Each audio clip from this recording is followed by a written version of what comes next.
At 9:47 in the morning on June 4, 1942, deep in the basement of the 14th Naval District Headquarters at Pearl Harbor, Commander Joseph Rockefort stood motionless in front of a massive Pacific Ocean map.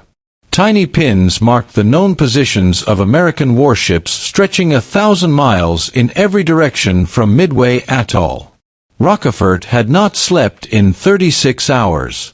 His eyes burned from constant strain, his fingers trembled from caffeine and hunger, but none of that mattered anymore. In less than 90 minutes, American dive bombers would either find the Japanese carrier fleet or disappear into the ocean when their fuel ran out. If they found the enemy, the United States might survive in the Pacific. If they did not, Japan would dominate the ocean for the next decade. Everything balanced on that thin edge of time. For 6 relentless months, Rockefort and his small overworked team had been dismantling the Japanese Navy's most guarded secret, its operational code, JN-25B. He knew where the Japanese fleet was headed. He knew when it would arrive. He knew exactly what it contained: 4 heavy carriers, 2 light carriers, 7 battleships, 15 cruisers, and more than 40 destroyers. But intelligence alone could not win wars. Knowledge was useless unless American pilots could turn it into action in the sky. The Japanese command never believed the Americans were capable of this kind of warfare. For months, Japanese admirals dismissed them as soft, undisciplined, and tactically unimaginative. Pearl Harbor had reinforced that belief. Every campaign afterward seemed to confirm it. Hong Kong fell in days. Singapore collapsed in weeks. The Philippines endured only months before surrender. Everywhere the Japanese advanced, the Allies retreated. To Tokyo, it looked like destiny. Even Admiral Isoroku Yamamoto, the architect of Japan's naval strategy, carried these assumptions.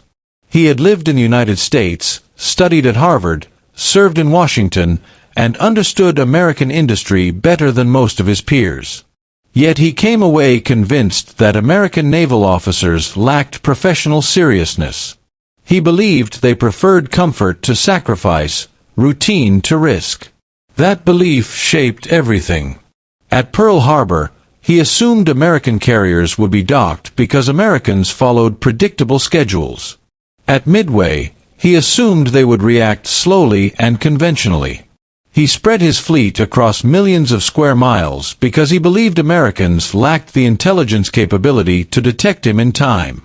That assumption had already cost lives. On the night of December 7, 1941, just hours after Pearl Harbor burned, Japanese destroyers bombarded Midway Atoll under cover of darkness. First Lieutenant George Cannon, commanding a Marine artillery battery, was nearly killed when a shell obliterated his command post. His leg was shattered. Shrapnel tore into his chest. His men tried to carry him away, but Cannon refused. Bleeding out, he stayed at his position for 40 minutes, directing fire that struck both destroyers and forced them to withdraw early. He died shortly after midnight. He was 26 years old. Japan assumed the attack would be casual. It was not. Cannon's stand was the first crack in Japanese certainty, but the price was paid in blood. That pattern repeated across the Pacific. Japan won battle after battle, but never as easily as planned. Wake Island resisted. Bataan held for months. Singapore fell, but not cheaply. Beneath the impressive red arrows on Japanese maps, resistance hardened. Admiral Chester Nimitz understood this. From Pearl Harbor, he watched the empire expand without panic. Japan had tactical momentum, not strategic dominance. Supply lines stretched thin. Forces were scattered. And Nimitz possessed something Yamamoto did not: codebreakers. Joseph Rockefort was unlike any officer the Navy had known.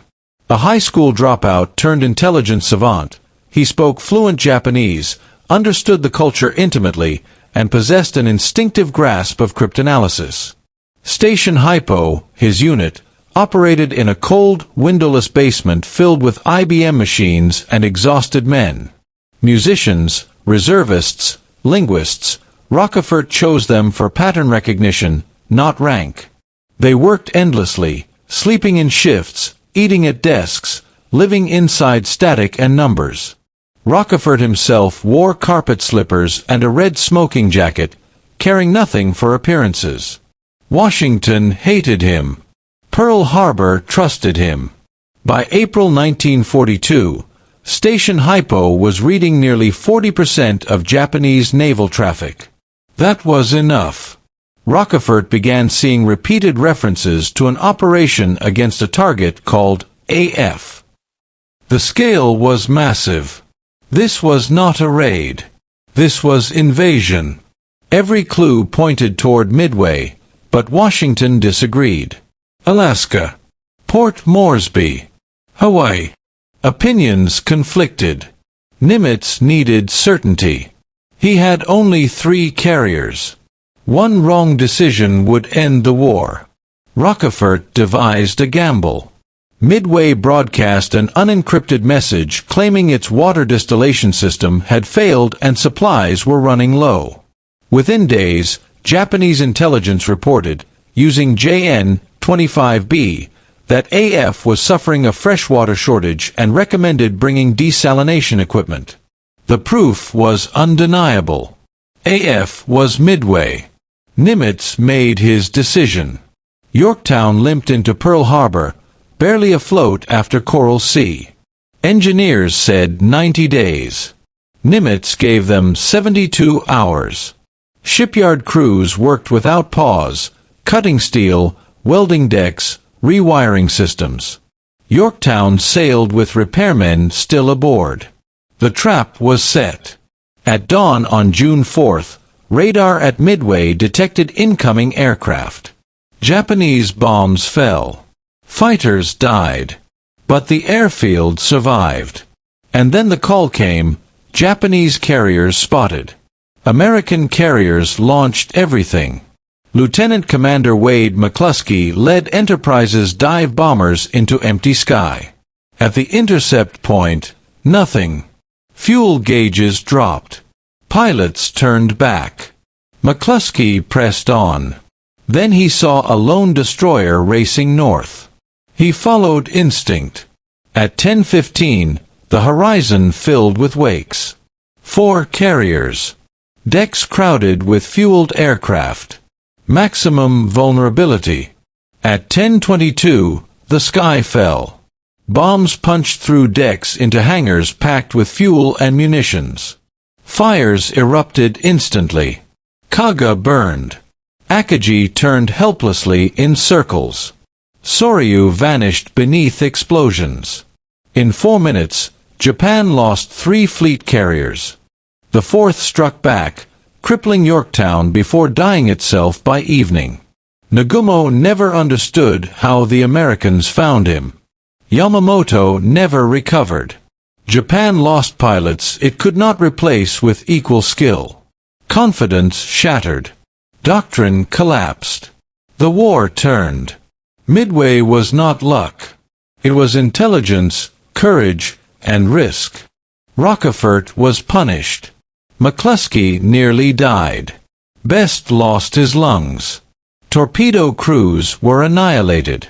But history changed. Wars do not turn on destiny. They turn in basements, in cockpits, in moments when someone refuses to turn back. Midway ended Japan's offensive forever. And it began with a man in slippers, staring at a map, waiting for time to run out.